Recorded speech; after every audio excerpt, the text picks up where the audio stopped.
তো এখানে কিন্তু সবার ফার্স্টে আমি মাটনটা ম্যারিনেট করে নিচ্ছি। আগের ভিডিওটা যেটা দেখোনি তারা কিন্তু অবশ্যই দেখে নিও। আমি ওখানে দেখিয়েছি যে আমি বিরিয়ানির জন্য কী কী শপিং করেছি। তো এখানে ফার্স্টে আমি টক দই, লবণ, তারপরে ধনে গুঁড়ো, জিরে গুঁড়ো আর যা লাগবে মশলা সব এক এক করে দিয়ে নিচ্ছি। আর মানে রেড চিলি পাউডারও একটু দিচ্ছি যাতে কালারটা ভালো হয়। আর এরকমভাবে কিন্তু আমাদের ম্যারিনেট করে অলমোস্ট 1 ঘন্টার মতন তো রেখেই দিতে হবে, তাহলে কিন্তু মানে মাটনটা অনেক বেশি সফট হয়ে যাবে আর আমাদের কুক করতে অনেকটা ইজি হবে, যেহেতু আমি প্রেশার কুকার ইউজ করব না আজকে। তো আমিও কিন্তু আজকে ফার্স্ট টাইমই বানাচ্ছি, তো কীরকম হচ্ছে সেটা তোমাদের সাথে অবশ্যই শেয়ার করব। মানে আমিও ইউটিউব দেখেই বানানো শিখেছি। তো আমি দেখতেই পাচ্ছ তোমরা, আমি কিন্তু খুব সুন্দরভাবে মাটনটাকে ম্যারিনেট করে নিচ্ছি। আর এই যে দেখতেই পাচ্ছ এখানে আমি যেহেতু দই অনেকটা পরিমাণে ইউজ করেছি তাই একটু মানে হোয়াইট লাগছে, কিন্তু কিছুক্ষণ থাকার পরে কিন্তু অনেকটাই মানে ওর তেল রিলিজ করবে মটনের, তখন কিন্তু কালারটা ভালো আসবে। আর এখানে মেটেও ছিল, তো আমি মেটেটাকে একটু ছোটো করে পিস করে কেটে নিচ্ছি। তো এটা এইভাবে রেখে দেবো। আর এখানে কিন্তু তারপরে আমি চাল ভিজিয়ে রেখেছি 15-20 মিনিটের জন্য। আর বিরিয়ানির তো মাস্ট আলু তো লাগবেই বাঙালিদের, তো আলুটাও আমি কেটে রেখেছি। আর এখানে দেখো পেঁয়াজ, রসুন এগুলো সব পেস্ট করতে বলে দিয়েছে। আর এই এতটুকু পেঁয়াজ কিন্তু আমি বেরেস্তার জন্য ভাজছি, মানে বিরিয়ানির মধ্যে যে বেরেস্তাটা আমি ইউজ করব সেটার জন্য পেঁয়াজগুলোকে আমি লাল করে ভেজে নিচ্ছি। তারপরে কিন্তু আমি আলুগুলোকেও ভেজে নিয়েছি এখানে তেল দিয়ে, ওই পেঁয়াজের যে তেলটা ছিল ওটাতেই ভেজেছি যাতে ফ্লেভারটা সুন্দর হয়। আর এই যে আমি এখানে কিন্তু জল বসিয়ে দিয়েছি, এখানে আমি সাদা তেল, লবণ আর একটু ওই মশলা দিয়ে মানে ভাতের জলটাকে বসিয়ে দিয়েছি। আর এখানে কিন্তু মাটনের মশলাটাও আমি মানে রেডি করছি। আর এখানে কিন্তু আমার ফ্রাইড রাইসের যে চালটা আছে সেটা রেডি হয়ে গেছে। আমি এখানে গোলাপ জল, কেওড়ার জল আর মিঠা আতর, অল্প একটু ঘি, লবণ আর ওই যে গোলমরিচ ওগুলো দিয়ে বয়েল করে রেখেছি। আর এটা তো আমি সব মশলা দিয়ে যে ম্যারিনেট করে রেখেছিলাম তোমরা দেখেইছিলে। এবার এটা আমি কড়াইয়ে বসাবো। মানে অনেকে চাইলে প্রেশার কুকারেও বানায়, কিন্তু আমার মতে কড়াইতে বসালে একটু বেশি বেটার হয়। এই যে আলু ফ্রাই এগুলো তো সকালে দেখালাম, বেরেস্তা এগুলো সব হয়ে গেছে।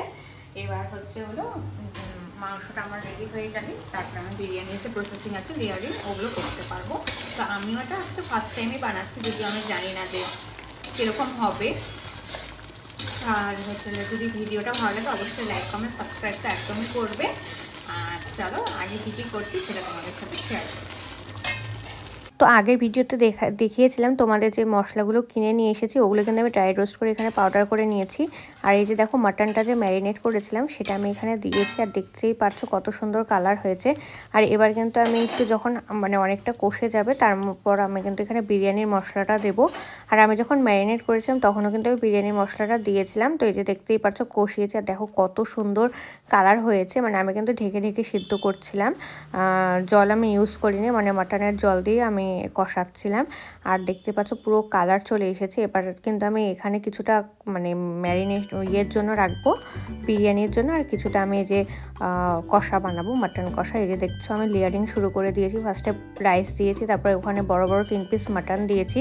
তো তারপর বিরিয়ানির মশলা একটু দুধের মধ্যে কেশর ভিজিয়ে রেখেছিলাম সেটা দিয়েছি। তারপর আমি আবার আরেকটা লেয়ার দিচ্ছি ওর উপরে রাইসের, যাতে মাটনটা ভালো করে কুক হয়। যেহেতু মাটনের পিসগুলো একটু বড় সাইজের কয়েকটা করেছিলাম যাতে ভিতরে থাকলে বেশি করে কুক হয়। তো এরপরে যে রাইস দেওয়া হয়ে গেছে, এরপরে কিন্তু আমি এর মধ্যে একটু বিরিয়ানির মশলা, একটু লবণ, একটু মিঠা আতর আর একটু মানে গোলাপ জল আমি এখানে ইউজ করেছিলাম। আর এই যে এখানে আমি মাটনের একটু তেল মানে ওই যে রোগানটা হয় সেটা বের করে রেখেছিলাম, তো সেটাও আমি এটার উপরে সুন্দর করে মানে ছড়িয়ে দিচ্ছি যাতে কালারটা আমার সুন্দর আসে বিরিয়ানির দোকানের মতো। তারপরে কিন্তু আমি আবার আরেকটা লেয়ারে এখানেও মাটনের পিসগুলোকে দিয়ে দিচ্ছি সুন্দর করে সাজিয়ে। তো প্রত্যেকটা লেয়ারে আমি 3-4 পিস করে মাটন দিয়েছি, যেহেতু আমাদের বাড়িতে লোক খুবই কম, মানে আমরা ফ্যামিলি মেম্বার্স খুবই কম। তো তারপরে আবার কিন্তু আমি প্রত্যেকটা লেয়ারে অল্প করে বিরিয়ানির মশলা দিচ্ছি যাতে ফ্লেভারটা খুব সুন্দর আসে। এই যে এখানে কিন্তু আমি একটু মিঠা আতরও দিয়ে দিয়েছি, মিঠা আতরটাও কিন্তু খুব ভালো একটা ফ্লেভার না। আর এই বাটির মধ্যে একটু গোলাপ জল ছিল সেটা আমি দিয়ে দিয়েছি। তারপরে আমি বাকি রাইসটা দিয়ে দিচ্ছি। এরকম করে কিন্তু আমি 3-4 লেয়ার বানিয়েছি যাতে সুন্দর হয় বিরিয়ানির ফ্লেভারটা। আর দোকানে যেরকম করে ওরকমই করার চেষ্টা করেছে। আর এই যে বিরিয়ানির মশলাটা যখন দিচ্ছিলাম এত সুন্দর ফ্লেভার আসছিল। তারপরে আমি একটু মাটনের যে রোগানটা আছে সেটাও দিয়ে দিচ্ছিলাম প্রত্যেকটা লেয়ারে, যাতে একটু জুসি হয়, মানে জুসি হয় বিরিয়ানিটা, যাতে নিচ থেকে আবার লেগে না যায়। তারপরে কিন্তু আমি বেরেস্তা যেগুলো ভেজে রেখেছিলাম বেরেস্তাগুলো আমি উপরে এক করে সুন্দর করে সাজিয়ে দিচ্ছি। নিচের দুটো লেয়ারে কিন্তু আমি দিতে ভুলে গেছিলাম। তো তারপরে এবার আমি আলুগুলোও দিয়ে দিচ্ছি। ভিতরের লেয়ারে আলুগুলো দেওয়া উচিত ছিল, কিন্তু আমি যেহেতু ভুলে গেছিলাম তো তার জন্য আমি এখন একটু ভিতরে ঢুকিয়ে দিচ্ছি। তো এখানে তোমরা যারা ডিম দিতে চাও তারা কিন্তু এখানে ডিমও দিয়ে দিতে পারো এই লেয়ারে। তো তারপরে কিন্তু আমি বাকি যে রাইসটা ছিল সেই রাইসটা দিয়ে দিলাম। এরপরে আরেকটা লেয়ারিং করব। তো তারপরে লাস্টের লেয়ারিং করে বিরিয়ানিটা দমে বসিয়ে দেবো। তোমরা কিন্তু আটাও মেখে রেখো যদি তোমরা আমার প্রসেসে বানানোর চেষ্টা করে থাকো। আর এই যে দেখো এখানে কিন্তু আমি লবণ দিয়েছি, লবণটা একটু বেশি পরিমাণে দিতে হবে যেহেতু রাইসের কোয়ান্টিটিটা অনেকটা বেশি। হ্যাঁ, আর এই যে এখানে আমি এই লাস্ট লেয়ারে যে মটনগুলো ছিল প্রত্যেকটা পিস দিয়ে দিয়েছি, আর যে মটনের অল্প একটু গ্রেভিটাও ছিল সেটাও আমি দিয়ে দিলাম। এরপরে কিন্তু আমি এটার মধ্যে ফাইনাল বেরেস্তা দেবো, আর তারপরে ওই মটনের যে রোগানটা আছে সেটাও দেবো, আর একটু দুধের মধ্যে যে আমি কেশর ভিজিয়ে রেখেছিলাম সেটাও আমি দিয়ে দেবো, আর বিরিয়ানির মশলাও দেবো। বিরিয়ানির মশলাটা চাইলে তোমরা একটু কমও ইউজ করতে পারো যাতে ফ্লেভারটা মানে খুব স্ট্রং না হয়। যারা বেশি একটু কম মশলাদার বিরিয়ানি খেতে পছন্দ করো তারা বিরিয়ানির মশলাটা একটু কম ইউজ করো। তো তারপরে যে দেখো আমি দুধের কেশরের যেটা ছিল ওটাও দিয়ে দিয়েছি। তোমরা চাইলে খোয়া ক্ষীরও ইউজ করতে পারো, তাহলে অনেকটা মিষ্টি মিষ্টি ফ্লেভার আসবে। মিঠা তোরটা দিয়ে দিয়েছি, আর যা গোলাপ জল ছিল সেটাও লাস্টে দিয়ে দিলাম। গোলাপ জল একটু পরিমাণে ইউজ করলে অনেক ফ্লেভার চলে আসবে।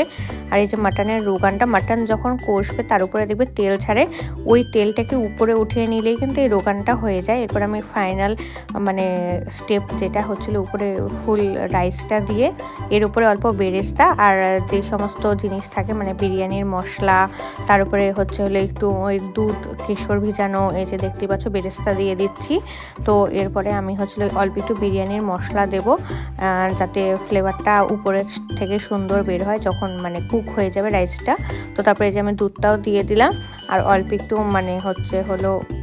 তারপরে আমি কিন্তু এটার উপরে যে মাটনের রোগান যতটুকু অল্প বেঁচে ছিল সেই রোগানটাও খুব সুন্দরভাবে ছড়িয়ে দেবো যাতে কালারটা অনেকটা সুন্দর আসে। এই রোগানটা দেওয়ার জন্য কিন্তু একটা মাটন বিরিয়ানিতে মাটনের ফ্লেভারও আসবে, প্লাস একটু রোগানও আসবে। আর তার উপরে সবচেয়ে উপরের লেয়ারে কিন্তু আমি একটু ঘি দিয়ে দিচ্ছি যাতে অনেক সুন্দর একটা ফ্লেভার ছাড়ে যখন বিরিয়ানিটা কুক হয়ে যাবে, দমে বসানো হয়ে যাওয়ার পরে। তো আমি এখানে 3 থেকে 4 চামচ ঘি ইউজ করছি। তোমরা চাইলে একটু বেশিও করতে পারো, আর তোমরা চাইলে একটু কমও করতে পারো যদি তোমাদের ঘিয়ের ফ্লেভারটা ভালো না লেগে থাকে। এরপরে কিন্তু আমি একটা প্লেট দিয়ে এই কন্টেনারটাকে ঢেকে দেবো। হ্যাঁ, আর এখানে আটা মাখা ছিল, তো আটাটাই আমি এখানে সুন্দর করে সিল করে দিচ্ছি যাতে বিরিয়ানির ফ্লেভারটা ভেতরেই থাকে, বাইরে না বের হয়, আর একদম যাতে সুন্দর হয় দম বিরিয়ানি। তো প্রথমবার যেহেতু ট্রাই করছিলাম আমার তো ভয়ই লাগছিল যে কীরকম টেস্ট হবে। তো এই যে এখানে কিন্তু আমি আটাগুলো দিয়ে ভালো করে সিল করে নিচ্ছি। তো তোমরাও কিন্তু এই প্রসেসটা অ্যাপ্লাই করো যাতে বিরিয়ানির ফ্লেভারটা স্ট্রং হয় আর গন্ধটা যাতে ভেতরেই থাকে।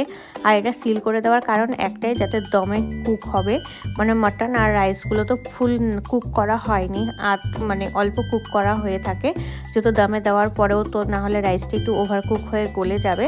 তো এই যে আমি ভালো করে সিল করে নিচ্ছি। দেখছো আমি কিন্তু অনেকটা পরিমাণে আটা ইউজ করেছি, আর যেহেতু আমার থালাটা একটু ছোট হয়ে গেছিলো ওই গামলাটার আন্দাজে, তো তার জন্য আমার আটাটা একটু বেশি লেগেছে সিল করে দেওয়ার জন্য। তো এই যে দেখো আমার কিন্তু অলমোস্ট সিল করা হয়ে গেছে। এবার আমি ফাইনাল সিল করে নিয়ে এটা এখন আমি দমে বসিয়ে দেবো। আর দমে বসাবো আমি বসিয়েছিলাম 35 থেকে 40 মিনিটের মতন। তো তাতেই কিন্তু অনেকটা সুন্দর কুক হয়েছে। আর এই দেখো মাটন কষা যেটা আমি বানিয়েছিলাম সেটাও রেডি হয়ে গেছে। তো এবার কিন্তু আমার বিরিয়ানি রেডি। দেখছো সাইডের ওই আটাটা কিন্তু অনেকটাই কুক হয়ে যায় যখন, তখনই বুঝতে পারবে যে তোমাদের বিরিয়ানি রেডি হয়ে গেছে। তো এবারে যে চাকু দিয়ে আমি একটু খুলে নিচ্ছি, দিদিটা খুলে দিচ্ছে আমাকে। তো তারপরে এই যে বিরিয়ানিটা ওপেন করছে, দেখো সুন্দর কিন্তু একটা যখন খুলছিলাম দারুণ একটা গন্ধ বাড়াচ্ছিল। তো দেখতে তো ভালোই হয়েছে, জানি না খেতে কেমন হবে। এরপরে সবাই যখন খাবে তার রিভিউটা তাদের কাছ থেকে নেব। আর দোকানে যেরকম করে কাটে ওরকমই চেষ্টা করছিলাম নিচ থেকে বার করার। আর আমার আলুটা কিন্তু ভালোই কুক হয়েছে, তো আমি নিচ থেকে মশলাদার যে রাইসগুলো আছে সেগুলো বার করছিলাম। তো দোকানে যেরকম করে বিরিয়ানি কাটে সেরকমভাবে চেষ্টা করছিলাম, কিন্তু দোকানের মতন তো অত প্রপারলি কাটা সম্ভব না আমাদের পক্ষে। আর আমি আজকে 1 কেজি চালের বিরিয়ানি বানিয়েছি, আর এইটার মধ্যে কিন্তু আমি 500 গ্রাম মাটন ইউজ করেছি। তো আমি মাটনের পিসগুলো বড় বড় সাইজের করছিলাম। এই যে দেখো বাবাকে খেতে দিয়েছি, আর বাবার কাছে কিন্তু আমি জিজ্ঞাসা করছিলাম, তো বাবার এক্সপ্রেশন তোমরা দেখতে পারবে, খুব টেস্টি হয়েছে। তো দেখা